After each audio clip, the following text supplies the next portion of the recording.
大家好，今天我想和大家聊一下我从开发者的角度对于微信 Pro 的看法。因为我的产品并没有设计传感器等复杂功能，所以开发环境的模拟器对我来说是足够的。首先，我们来看一下如何配置微信 Pro 的开发环境。第一个就是要注意更新插 code 到最新版本，然后去下载模拟器，打开设置，选择平台，添加微信 OS。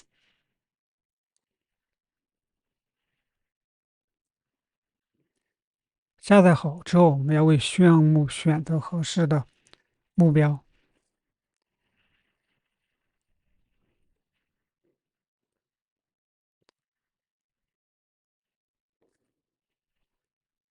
这里也有个 Design for iPad，就是把 iPad 的应用直接运行在微信 Pro 上，然后我们选择第一个就行。然后其次就是注意微信 OS 的图标配置和框架选择，图标是要单独配置的，否则上架会编译报错。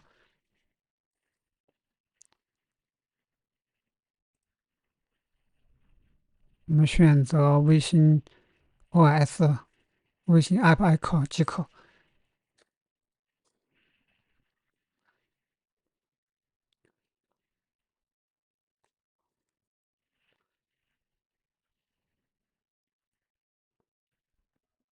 框架基本上和 iPad 是一致的，当然有一些框架还不支持微信 Pro，这个也是迁移的困难点。如果这个框架在你的产品中很重要，那么我建议还是先观望为主，或者找一个替代品先购着。其余的开发步骤和普通开发基本类似。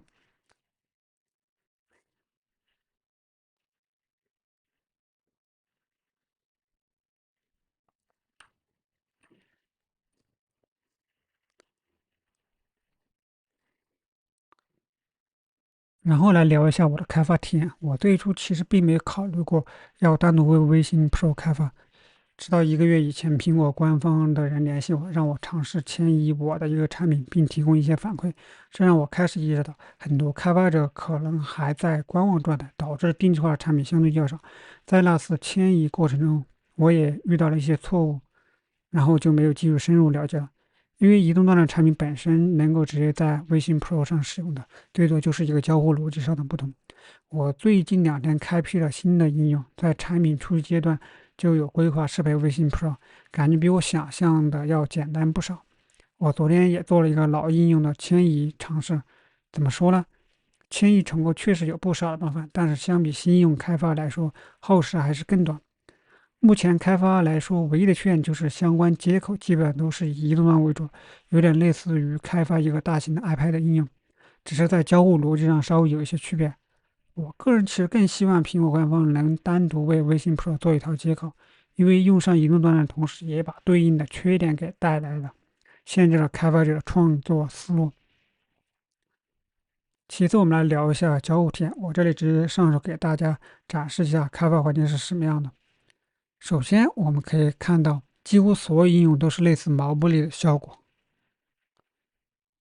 说实话感觉还不错。我最近也在研究透明的效果，可以看一下毛玻璃是怎么样的。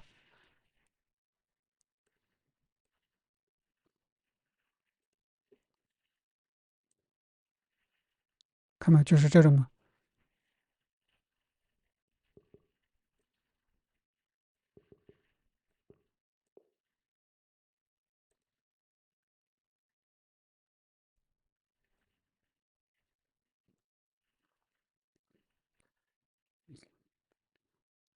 交互逻辑在模拟上还是比较麻烦，基本都是靠鼠标的点击和拖拽为主，具体和机器之间应该还是有较大的差别。我这里最喜欢的一点交互类就是在空间内可以开启多个窗口，像我这里的话就开了3个，这也是与 Mac 和 iPad 之间的一个巨大差异，这反而弥补了一些接口上的相关限制。我最不喜欢的一点就是这个通知窗口以及打开主页面的方式。通知窗口只有在通知的时候出现应用图标，我们点击之后就可以打开通知栏。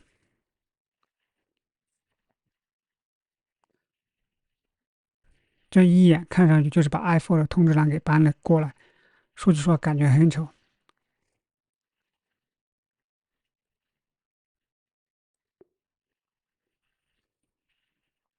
打开主页面就是点击这个 Home 键，打开之后有点类似于 watchOS 界面。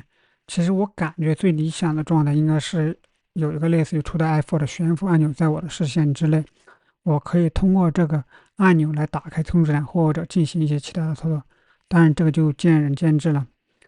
在实体的机器上应该是有实体按钮来做对应的操作。目前的交互逻辑仍然保留了平板的形态，有点类似于把显示器移动到了空间之中。我个人其实希望更，我个人其实希望能够更加灵活一点，因为这毕竟已经是一个3维的空间了，思维可以更加发散一点。当然，这也是一个交互设计的巨大挑战。最后我说一下我对于下一代产品的期望，希望后续迭代的系统产品能够针对微信 Pro 单独进行优化，而不是简单的参考 iPad 的交互逻辑。目前在一些交互逻辑上还有一些不足。其次就是希望价格能低一点，现在一个开发调试线缆就要299美元，更不用说产品本身了。最后就是希望随着时代的发展，下一代产品能够更加轻便。目前还是比较臃肿，难以长时间使用。这就是我目前对于微信 Pro 的一些看法和体验。